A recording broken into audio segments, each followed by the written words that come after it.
So this is this little piece of Shakespeare that I want you to sort of just get your heads around just briefly, um, so that when you see it, when you hear it, you're like, what? Okay. So here's the text of the famous St. Crispin's Day speech. This is from Henry V, um, which is the capstone of 3 history plays about the young Prince Hal who becomes King Henry V and so on. And as I say, what's important about this is that the reason I'm asking you to look at this is that the speech was used, this particular speech, and the speech before Harfleur, this speech, and the speech at Agincourt,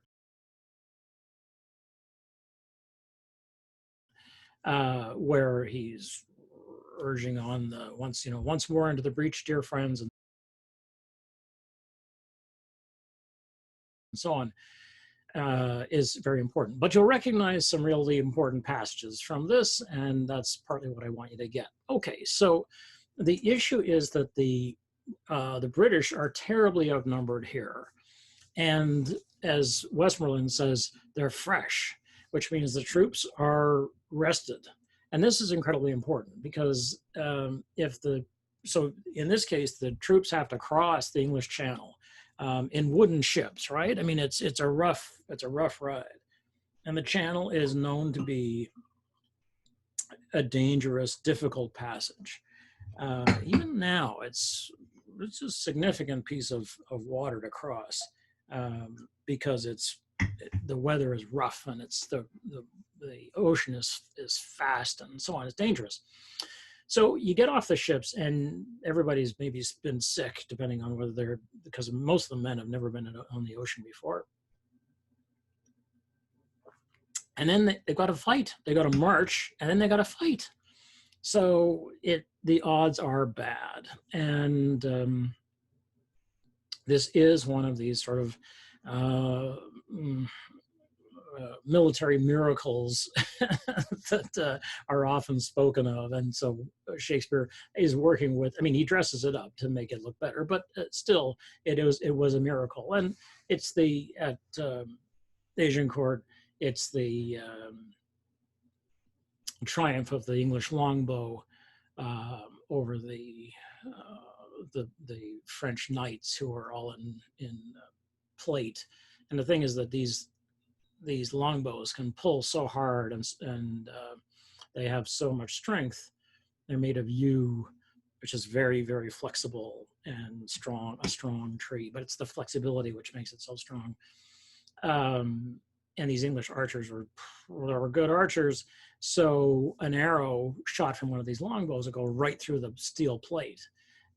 So it's one of these sort of things about, what did you bring to the fight? Anyway, that's the sort of the background. So Westmoreland says, oh, that we had here about 1/10,000 of those men in England that do no work today. So as often happens when you've got a group that's outnumbered, they're like, I wish that we had more people here. And this is the beginning of the St. Crispin's Day speech, or St. Crispian, as you'll hear Olivier pronounce it, and it's very common to say Crispian, although it's known as the St. Crispin's Day speech. Okay. What's he that wishes so? Says here, so here's the king. He's like, who says that? Who's talking, that we need more people? My cousin Westmoreland? Because remember that the many of the royal families essentially are intermarried, and so they're related. And anyway, you bring your family into power when you're a king. No, my fair cousin, if we are marked to die, we are enough to do our country loss. So if our time is up, if we are marked to die, there's enough of us here. We're good. And this is a very smart tactic, to take the weakest thing and make it into the strongest thing. And if to live, The fewer men, the greater share of honor. It's like, this is this is very clever, right? So that you're actually better off if you're fewer, because the fewer there are and you win, then the better you look. And you can say, you know, I was one of those few, and this is what he's going to say.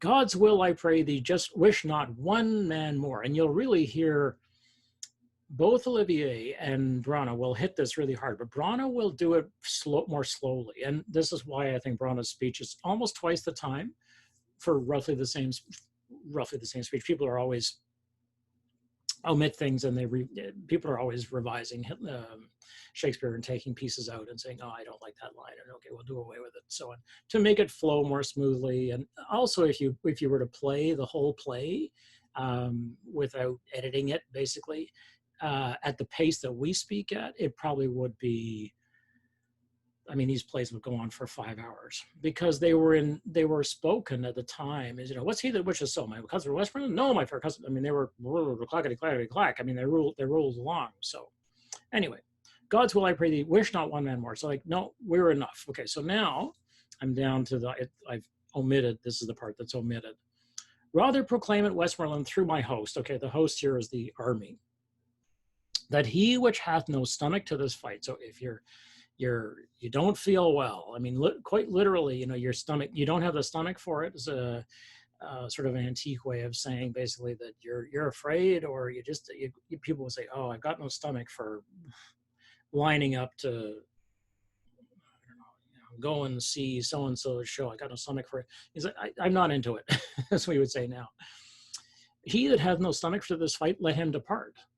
So this is very interesting, right? He's offering people to leave. You know, if you're afraid, you can go. Well, this is a very interesting appeal, because it basically means that the men all look at each other and like, well, who's going to leave? Because they don't want to be the first to leave. So now, as soon as you give permission for people to go, they're like, oh, it's not going to be me. So again, a very smart thing. Let him depart. His passport shall be made, and crowns for convoy put into his purse. And you'll hear this particularly well in the Brana, where basically his passport shall be made. You actually physically had to have a letter, which was a pass that allowed you to get through the port, which is what a passport is. And crowns for convoy. So basically they give you some money, crowns here, gold, basically, because it would be an expensive traveling. The thing is that travel was very expensive, and you really only did it when you absolutely have to, because it was so dangerous. And anyway, who wanted to travel? Stay at home. So they'd pay you. And so for convoy, this convoy means, it's really actually means for being carried, the conveyance. A conveyance is something which will carry you. So this is the interesting thing about 17th century language, is that it's recognizably our language of the 21st century. And so many of the words are still in our vocabulary, but we don't necessarily recognize it. Like, we know what a convoy is. It's like, oh yeah, it's a bunch of trucks, say, together. It's like, that's true. And a conveyance, you know, which is a car, is a conveyance. Okay, that's fine. But convoy and conveyance, the same root. Okay, so anyway, crowns for convoy be put into his purse. We would not die in that man's company that fears his fellowship to die with us. So we don't want to die around somebody who is not happy to die with us. If they think, you know, I don't want to die with these people, we don't want to live with them. So you're creating an in-group and an out-group. It's a very dangerous tactic. I mean, you're convinced here that you're gonna be successful, and this is Henry is at this point gambling that he's going to be successful militarily. I mean, otherwise it's going to be a slaughter. None of them will survive. Well, he probably would, because he'd be ransomed, and a number of the nobles would be ransomed, because they'd be worth money to the families. Which, if you sort of remember Game of Thrones, you know that they don't kill the is it the Targaryens, right? Daenerys. Yeah, it's the Targaryens, I think, because they're all worth money. I mean, there's like, no, don't kill that one. You know, he's worth money. Okay, so save him. So it's the same kind of thing. We would not die in that man's company that fears his fellowship to die with us. So you're saying basically If you're with us, then you're prepared to die with us, and then you are truly with us.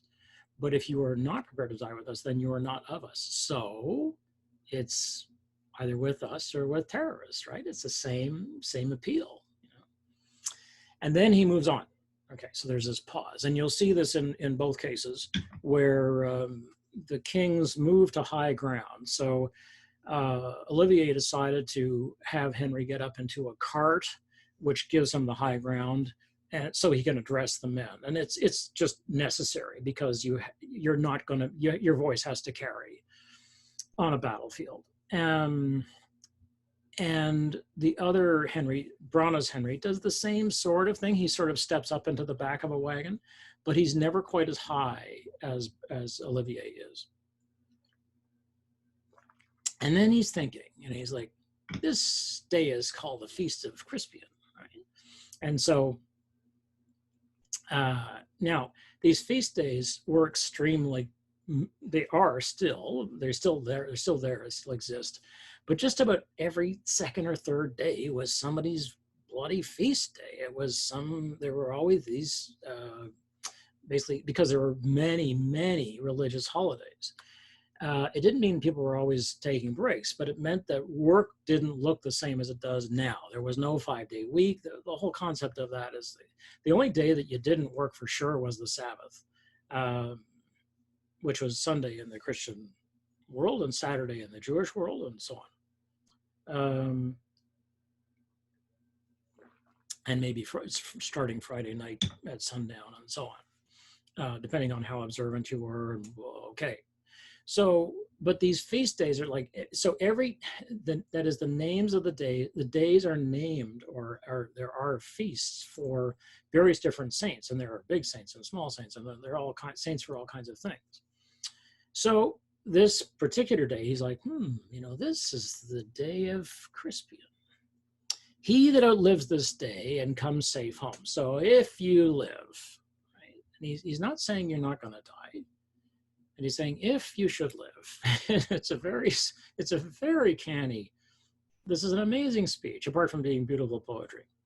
He that outlives this day and comes safe home will stand a tiptoe when the day is named. So basically you're like, oh, and you stand up, you're like, oh, and you're excited, you stand up on your toes, you're like, whoa, it's Crispian, and rouse him at the name of Crispian. So, you might forget, but then, hey, somebody says, Crispian is like, Crispian, I remember this. This was the most amazing day of my life. He that shall live this day and see old age is like, okay, that's asking a lot. I mean, that's, it's the 17th century. Well, actually, for Henry V, it's like the 14th century, right? I can't remember. But the old age is probably like 42. That's probably like the equivalent of 89 now. Okay. Will yearly on the vigil feast his neighbors. So on the vigil, so this is when you come to, it's the eve of the day, and you have the feast, right? You're going to have the Christmas Eve for many people is in some ways more important than Christmas Day. I guess people go to church because it is a religious holiday. That's what people generally do. Well, many do. Other people worshiping at the shrine of Costco or Best Buy. Yeah, baby. Yeah, Black Christmas, maybe. Okay, so we're yearly on the vigil. So what you are going to observe it. To be vigilant means to watch. Okay, so you're going to observe the day. So here comes St. Crispin's Day. And say, because it's the eve, right? Tomorrow is St. Crispian. Then will he strip his sleeve. So then, well, I don't have any sleeve. So you push up your sleeve and like, check out this wound, right? And show his scars. And both of them indicate this. They sort of like, then they sort of do a little show. And say, these wounds I had on Crispin's Day. So it's like this, you got to remember, this is, old men forget. Yet all shall be forgotten. So here's this really interesting, Shakespeare what can you say? You know, I mean, the problem with being made to read something like Romeo and Juliet is that it's such a lousy play. Like, I'm sorry, but the poetry is just bleh. There's a few nice scenes, I guess, but really bleh. And then these two dopey lovers, and they're 12, you know, so they're teens. They're tweens, you know. It's like, Jesus. If she said she wanted to get a piercing and he was like, oh, I'm going to do some blow, I'd be a lot happier. You know? And they keep trying to remake Romeo and Juliet for the teen audience of the day. You know, oh wow, they made one with Leonardo DiCaprio. DiCaprio. The Montagues and the Capulets. I just put that together there, and I can't remember who Elle Fanning or something like that. She must have been 2. Anyway, whoever plays the Juliet, I can't remember. But I mean, the great poetry in Shakespeare is in the big plays. And if you're going to read the best Shakespeare, you're going to read the big plays. You know, you're going to grow up and read King Lear, you know, and read the difficult plays, you know, not the plays that people are like, oh, please, you know, please get through some Shakespeare, you know, because you're 15, which is early to be reading Shakespeare. It's like, Shakespeare makes sense to you when you're a little older. Sometimes it makes sense to you when you're a teen, but anyway. So there's a plague on the teaching of Shakespeare where they're like, please read, you know, Romeo and Juliet. It's like, screw that, you know, read some really good Shakespeare, you know, read Merchant of Venice, read Measure for Measure, you know, or read one of the great histories, Richard II, Henry V, Henry IV, part 1 and 2. Oh God, they're amazing. They're just, wow. You know, the poetry is like boom, bam, and it's just like, it doesn't quit. I mean, this is, anyway, so, okay. So here's Shakespeare, you know, there's this little moment of basically, you know, what is going to be remembered. And their lives are very short. And this is something which the medieval world accepted, you know, that life was short and it was tough, and there's a lot of pain in it because they didn't have painkillers, basically. So old men forget. So, you know, you get to be old and you forget sort of like what's happening. You know, so this day will also move into the past, yet all shall be forgot. So, you know, even if you're a young person, this also will be forgotten, right? But for the moment, you know, and this is a very interesting shift in time. This phrase is always it catches my interest when I hear this passage or this speech. Old men forget. So, you know, everybody's going to forget the battles they fought, and because old people are going to forget everything pretty much. Yet all shall be forgot. Okay, so everything is going to be forgotten. I mean, really, you know, what do we remember? Well, you know, 500 years later, we remember this, you know, which is really astonishing. But he'll remember with advantages. Okay, so, you know, you're going to remember with,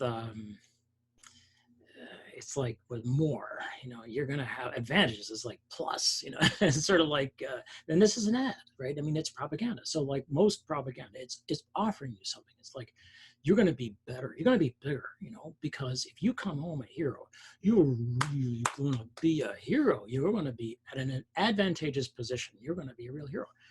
What feats he did that day. So you're going to remember, like, I have specific things which put me on the battlefield, which put me in an advantageous position to say, this is what Crispian's Day means to me. And this is what it meant to be in France, to fight with the king.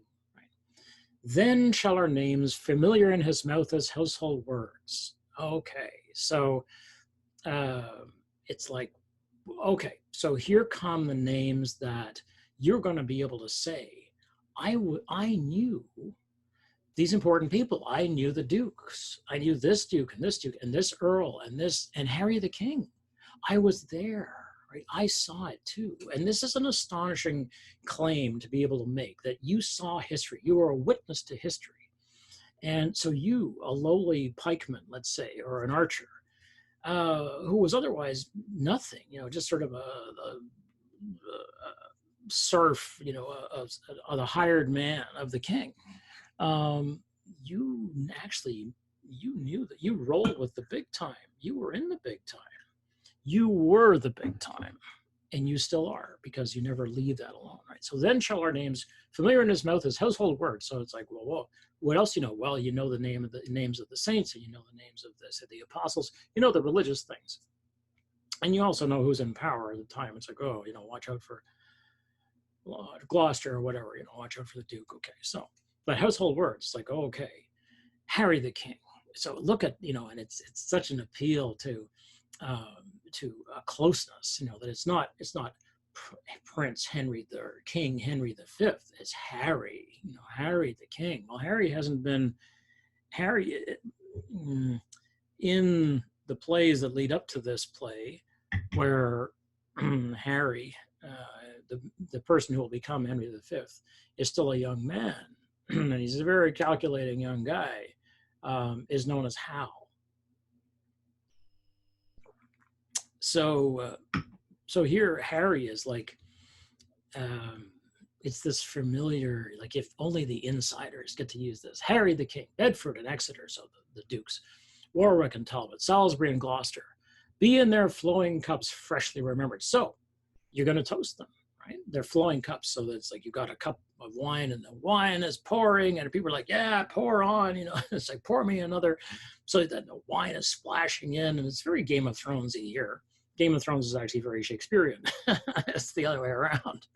Anyway, so the wine is, let's have another, give us a slosh, and you're like, and you're like, let's have a toast to Bedford and Exeter and Warwick and Talbot, they're going to be freshly remembered.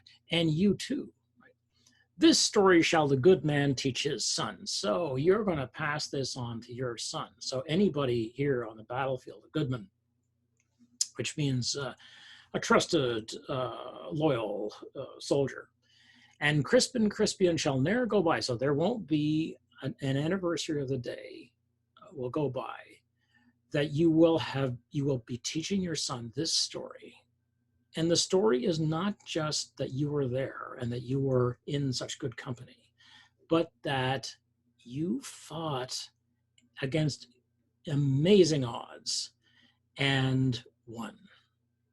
It's the same thing as the 300 at the pass in Thermopylae, same thing. To win with the worst possible odds is the more amazing. If you just win because you got 5,000 guys and they got 5,000 guys and you battle it out, you're like, yay, we were victorious. Okay, but if you've got 300 guys and they've got 5,000 guys and you win, oh man. No matter what, basically, when a small force goes up against a big force, they, one way or another, are going to win. They may all die, but then they're martyrs. And if they win, it's like, oh boy. So, okay. Okay, and Crispin shall ne'er go by, but from this day, and they both of them make a big deal of this, to the ending of the world, because it's like, this is the end of time. Can you imagine the end of time? And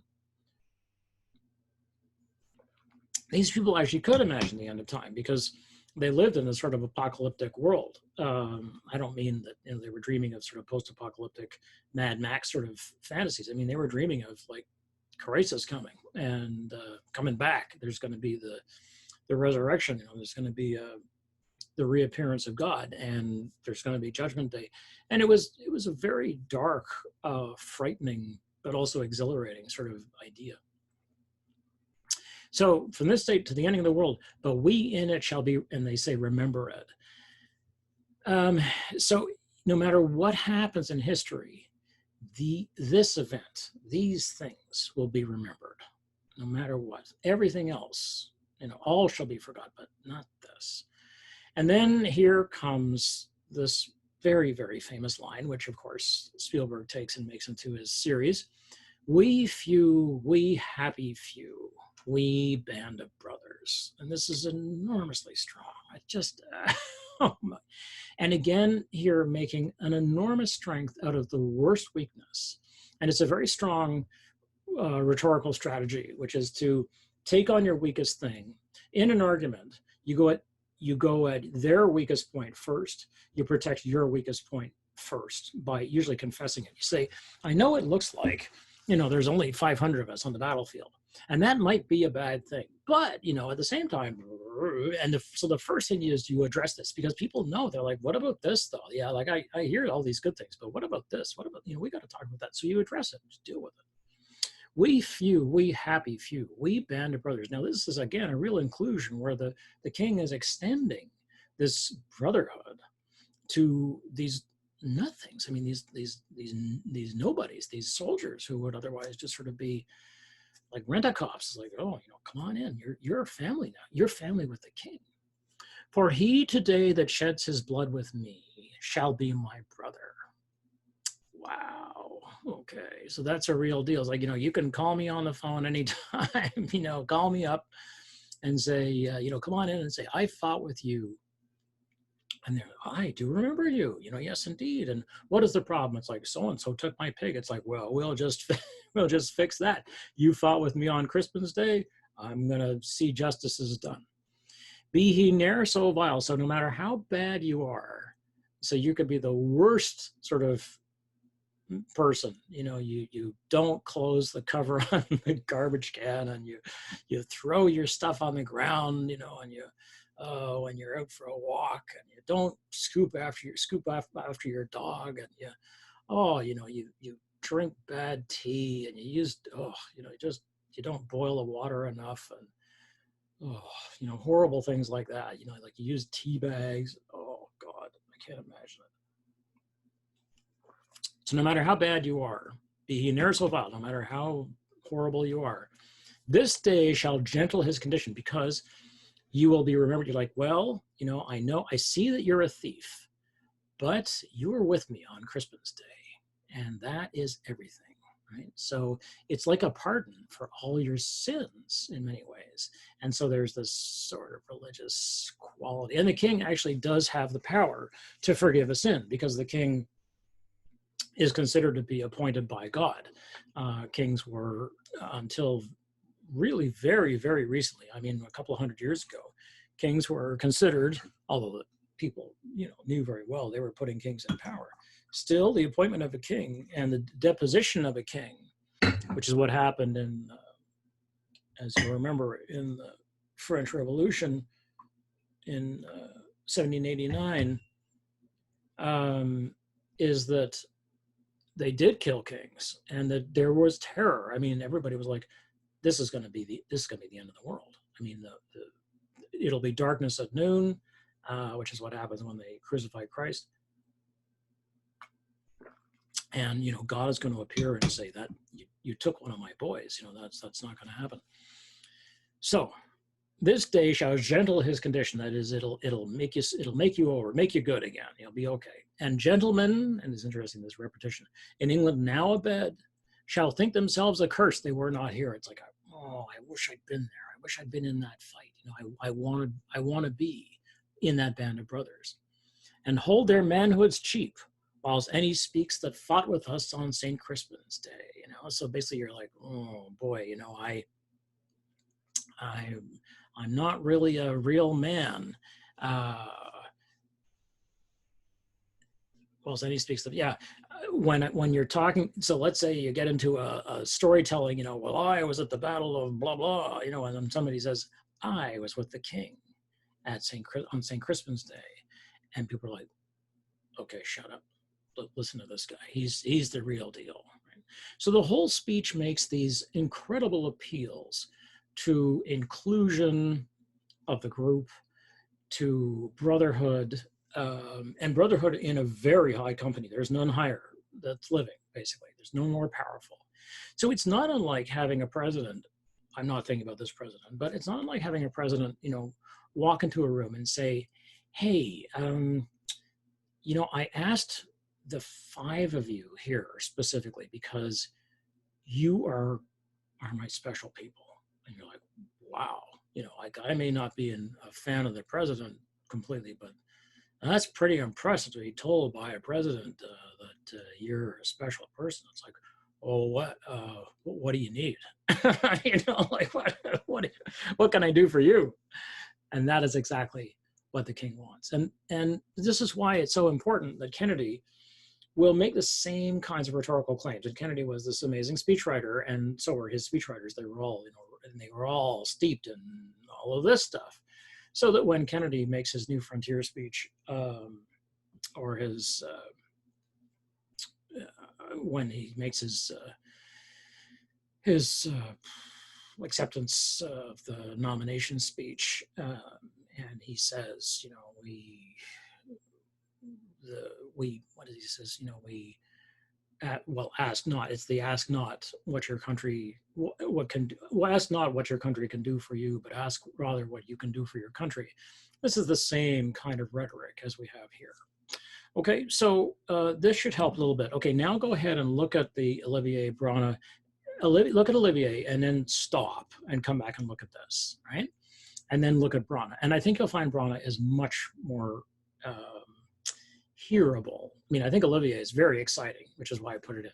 But remember that this was used in the war to rally people to a cause, because Little England looked like it was on the bricks again, being beaten, having the life beaten out of it, because Big Germany and the fascists appeared to be winning. Well, no. Okay.